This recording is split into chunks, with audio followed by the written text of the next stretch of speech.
Ako muna kayong pinabantay ngayon ni mama. Kasi matutulog nga muna daw siya ngayong hapon. Nakapag ganitong oras mga guys. Ang sarap din matulog. Kaya habang wala naman akong ginagawa mga guys, nagtitinda na lang ako dito sa tindahan. Na nakakatuwa nga itong isang customer. Kasi wala na daw siyang cash. Kaya sabi ko, sige i-Gcash muna lang. Naubusan na daw kasi siya ng Kasi cash. pinangregalo sa jowa. Na speaking of jowa mga guys, nalimutan ko palang replyan yung ka-text ko kanina. Na hanggang ngayon kasi iniisip ko kung ano yung i-reply ko dun sa tinanong niya. Ay, bala na mga guys. Tatawagan na lang natin siya. Nainip din ako sa tindahan. Yan nga lang, naubusan na pala tayo ng load mga guys. Napaisip nga ako dyan kung magpapaload pa ako sa malapit. Nabuti na lang talaga na nagbukas ako sa Gcash. At nakita ko dito na pwede ka rin palang mag-load. Na nakakatuwa lang mga guys. Kasi kaya pala talaga sa Gcash. Kaya mag-load muna ako sa Gcash. Para magtuloy-tuloy na yung usapan namin. Na mamaya din kailangan ko to. Sobrang galing nga sa Gcash. Kasi alam may chance rin pala akong manalo dito ng Lucky Load. Na kaya palang manalo ng 200k kung mag-load ka at least 50 pesos. Na kung sigurong manalo ako dito, i-delete ko na yung ka-text ko mga guys. At hindi yun chow. Pero ang galing, hindi ko na kailangan lumabas para magpa-load. Dahil sa Gcash, instant ang pag-load. Using buy load. Na pwede pang manalo ng 200k sa Lucky Load. Ilang taps lang. Solve natin dito, chow. Kaya kahit sino na siguro mag-text sa akin o tumawag, hindi na din mahirapan kasi kaya pala sa Gcash. Safe and secured pa sa lahat ng transaction. At mas malayo pa ang mararating ng araw-araw mong tiyaga with Gcash. Ayun lang. Bye-bye!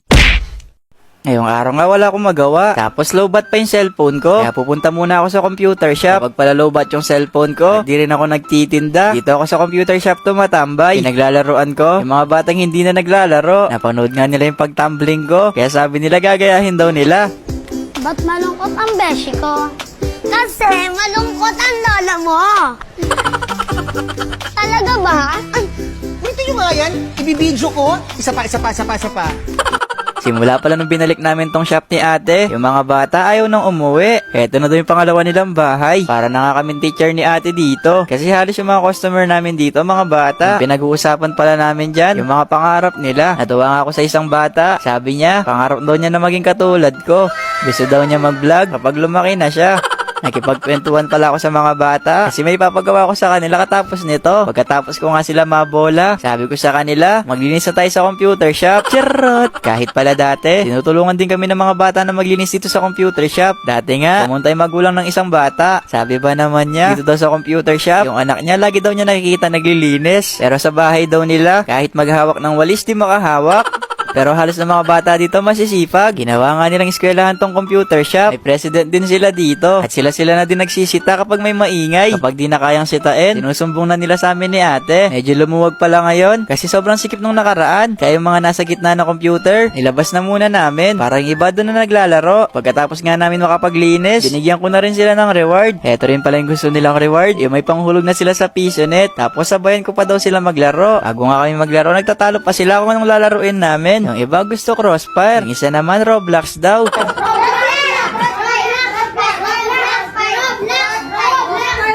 Roblox. Kung sino gusto mag-Roblox, mag-Roblox lang. Sa para-pareho tayo. Minsan na nga lang pala ako makalaro dito. Kasi lagi rin ako wala sa bahay. Kami palang isang linya dito. Kami yung magkakasangga. Sa kabila naman yung kalaban namin. The next game daw namin, yung mga kalaban, sila naman daw yung kasangga ko. Crossfire pala yung nilaro namin ngayon. Kasi halos sila, meron silang account doon. Mamaya na lang daw sila maglalaro ng Roblox. Habang naglalaro nga ako dito, may bata rin nagpapakit sa likod ko. Di ko alam kung nung sinasayaw ng batang yan. Kanino kaya anak to? Masakit na kay mata ko kakalaro. Binigay ko na din yung oras ko. Kasi maya-maya, magko-coins out na din kami ni ate. At ang ilang oras na kayo nakalipas, wala na din naglalaro. Mag-alas 10 na din kasi, kaya mga bata nagsiuwian na. Inayos na lang pala namin yung mga upuan. Kasi nalinis na din kanina yung shop. Every week pala kami nagko-coins out. Pero minsan, umaabot sila ng 1 month. Lalo na kapag wala kami dito sa Pampanga. Heto palang linya ng mga computer. Si ate magko-coins out dyan. Heto naman sa kabila, ako na yung magko-coins out dito. May kanya-kanya nga number yung mga susi. Para hindi rin kami mahirapan sa pagbukas ng mga PisoNet. Dati kasi nalilito kami. Kaya nilagyan na lang din namin number yung mga susi. Pinalitan na din pala namin yung isang coin selector ng isang PisoNet. Namimili kasi ito ng hinuhulog. Ayaw daw niya sa maling tao. Chot! Medyo mapili to sa mga barya. Kaya pinalitan na din namin. Kasi wala masyado naglalaro dito. Pagkatapos nga namin mapalitan, tinry na din namin. At pwede na rin siyang hulugan. Tinira na din namin yung shop para makapagbilang na. At ito pala yung mga na-coins out namin. Medyo matagal-tagal kami magbibilang nito. Umaabot kami ng 2 oras. Minsan umaabot pa ng 3. Kaya pagkatapos namin makapagbilang, sobrang sakit ng likod namin. Kaya na din pala yung nabilang namin. Pagkatapos namin makapagbilang, sabi ko kay ate, libre niya muna ako. Kasi nagutom ako sa pagbibilang. Ginamit na nga lang namin yung motor ni kuya. Bago nga kami umalis, nag 0.5 muna kami. Dito na nga kami nakapunta. Eto na lang din kasi yung bukas na fast food. Eto na din palang ba rin pambabayad namin. Umabot na din pala kami ng madaling araw. Sige, nakakain muna kami. Ayun lang. Bye-bye! Puro na lang daw ako gala, sabi ni mama. Kaya ngayong araw, ako ulit yung magtitinda sa tindahan. Pagdating ko nga sa tindahan, meron na kagad bumibili. Buong araw din pala ako magtitinda dito. Kasi maya-maya, mamalengke si na mama. Kaya maaga rin niya ako ginising. Pero mamaya kapag alis nila, isasara ko din tong tindahan. Chot! Kakaligo ko lang pala bago ako pumunta sa tindahan. Pero parang gusto ko ulit maligo. Dito na din pala ako mag-aalmusal. Kasi pag sa loob pa ako kumain, ang daming bumibili. Pero kapag naman nandito ako sa tindahan, walang bumibili. Para nangaasar yung mga tao dito. Chot! Binilin din pala sa akin ni mama. Na-display ko rin yung mga natirang stock. Kumuha na muna pala ako ng karton na pwedeng i-display. Pinapa-display nga sa akin ni mama. Etong karton ng Mr. Chips. Bago daw nilang product. Kaya kailangan ko na daw i-display. Para mabenta na din kagad. Pag pa naman may bagong display dito. Curious yung mga tao kung ano yung lasa. Kaya kagad din ako ubos. Mamaya kapag katapos ko mag-display, kukuha din ako ng bagong product ng Mr. Chips. Kumuha na muna pala ako ng alambre. Para itusukin sa mga chichirya. Eto na rin kasing ginagamit namin pang display. Isa-isa ko lang din silang nilagay. Pero hindi ko lahat ilalagay. Magtitira pa rin ako dun sa karton para meron pa natira. Para kapag may bumibili, dun muna kami kumukuha. Nasa 7 or 8 pesos lang siya per solo pack. Tapos mga 17 pesos naman yung mas malaki. Na alam ko, swak na to sa bulsa mo. At eto nga, may natira pa. Kaya kakainin ko na muna to habang wala pa si mama. Sobrang bango nga. Lalo na favorite ko pa naman yung sweet corn. Saktong-sakto to para sa akin. Lasa pala ng bagong labas na Mr. Chips. Malalasahan mo yung tamis ng sweet corn. At saktong alat din ng butter. Talagang may-enjoy mo tong kainin. Ako kasi sobrang na-enjoy ko. O sige na, magtitinda na muna ako habang inuubos ko tong Mr. Chips. Ayun lang. Bye-bye! Pabili po! Kaya pabili! Ano ba sinusulat mo dyan? Ah, ito ba nililista ko? Eto lang naman yung listahan niyo ng mama mo. Mahaba pa yata to kaysa sa Spotify listening time ko. Charot! Oh, anong bibilin mo? Actually, mangungutang ulit si mama. Pwede ba? Ayan tayo eh. Ang haba na ng listahan ng mama mo dito. Nako ha, magpapasko na. Kailan ka pa magbabayad?